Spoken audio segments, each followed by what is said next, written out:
How does a crisis work in Civilization 7? Here's everything that we know so far after the Exploration Age livestream. So, as many of you will now know, Civ 7 is split into 3 ages. There's the Antiquity Age, there's the Exploration Age, and there is the Modern Age.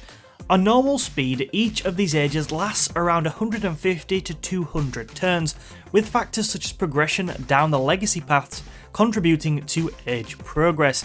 By the way, a cool new tip, you can track the progress of the age via the Gold Cup trophy icon in the top left of the screen. The age will conclude when this reaches 100%.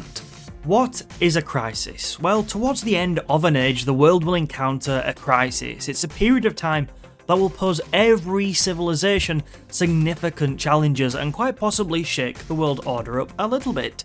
There are 3 potential different crises that can take place at the end of each age, though obviously only one of these will appear in each game. So you'll get one in the Antiquity, one in the Exploration, and one in the Modern, and a few will have to sit it out in each age. Although we don't have all the details on what every crisis does, what we do know is that one of the possible crises in the Antiquity Age is a barbarian invasion where hostile barbarians spawn across the map and attack your civilization. It was also mentioned that there is a crisis in the game which involves a mechanic similar to the loyalty mechanic that we saw in Civ 6. Now, we don't know exactly what age this will be in, and I don't want to speculate too much, but if it's anything like loyalty in Civ 6, cities that players have forward settled, or maybe just cities that are settled on distant lands in the Exploration Age, for example, could be at risk of revolting and breaking away from your empire. One thing to note is that each civilization will face the same crisis in the game, so if you're facing a barbarian invasion, your rivals are too.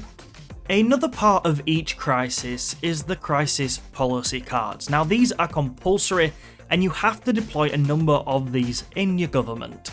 Crisis policy cards act just like normal policy cards did in Civ 6, and actually they still do in Civ 7, and they are managed within the government screen.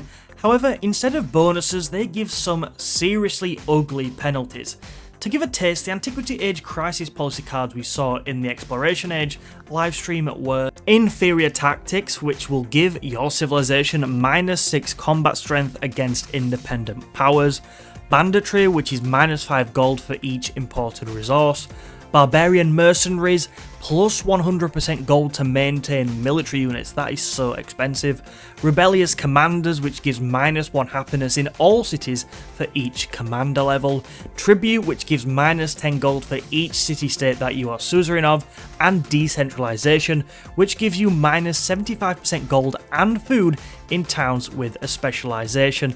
Now there are certainly other policy cards or crisis policy cards that are not on here, but this just gives you a taste of how challenging these are going to be to your civilization. None of them are good at all, are they? It's definitely going to be very much damage limitation. Now, another thing to be aware of with crises is that they get worse over time. Looking at the age tracker in the crisis tab on the government screen, we can see that there are 3 stages of a crisis. So the first one, the crisis begins, the second one, the crisis intensifies, and the final one, the crisis culminates. At each of these milestones, the crisis does seem to worsen, with things like barbarians getting more intense, and the number of crisis policies you have to enact increasing. By the end of the crisis, you'll need to enact 4 out of 6 policy cards on offer to you, which is going to hurt a lot after what we've just seen. I think it's fair to say that a crisis is going to really shake up the gameplay at the end of each of Civ 7's 3 ages.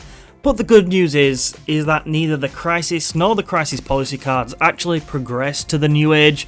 So once it's done, well, until the next crisis, of course. I would be really interested to know your opinions on Crisis down in the comments. Also, the Exploration Age livestream just took place, so I'll be making lots of videos on that in the coming days. Make sure that you sub for that. I'll leave a video on screen now for you to watch more Civ 7 content. Thank you for watching this video, and I'll see you soon.